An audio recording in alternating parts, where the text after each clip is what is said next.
started this project, I wondered what I would do if I was sick during one of the weeks. I'll make this for you.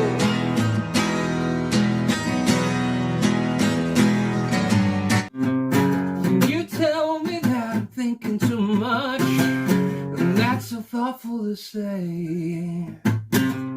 I think I poison everything that I touch, so I try to keep out of the way.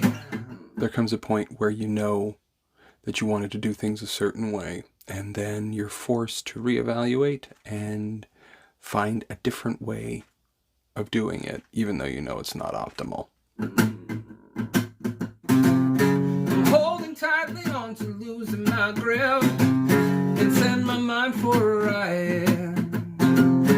Standing straight as I commit to the slip. Come away, come along, come inside. It's a very fragile thing. I put myself into this very truncated production time where everything has to happen in a week or the whole project starts going sideways on me. This quick production pipeline is with an infinite number of drafts. You can get to the closest bit of perfection that you're capable of achieving. This side down, but crawling when it's still in the air.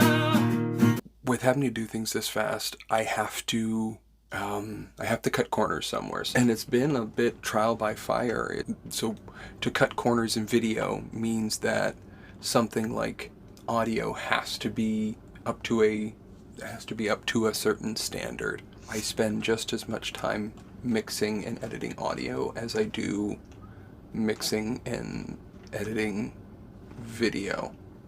If I weren't as not beginner as I am in the art of audio mixing would be taking me drastically longer, but I do have it down to as streamlined of a process as I can possibly make it.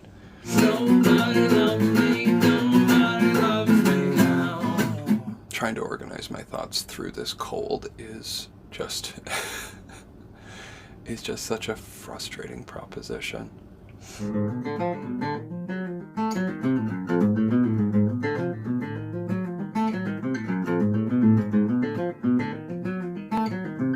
You're watching somebody try to build a one-person media company.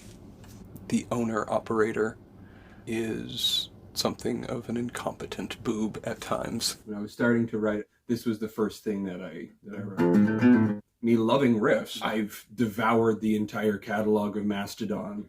Love the way that Brent Hines throws these weird tritone, just parallel patterns across the fretboard. Blood and Thunder to this day is got to be one of my absolute favorite A-side track one.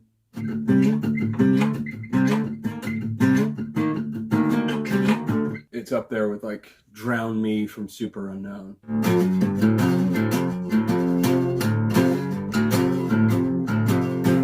After that, just the whole thing just ended up reminding me of something Josh Homme would write.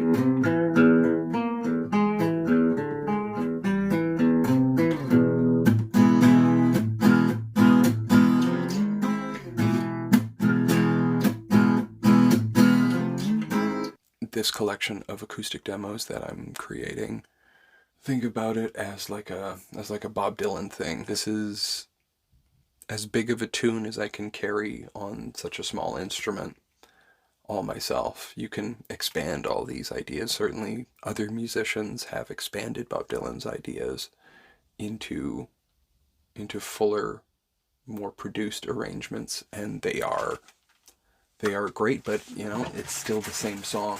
And that's how I think of these acoustic demos.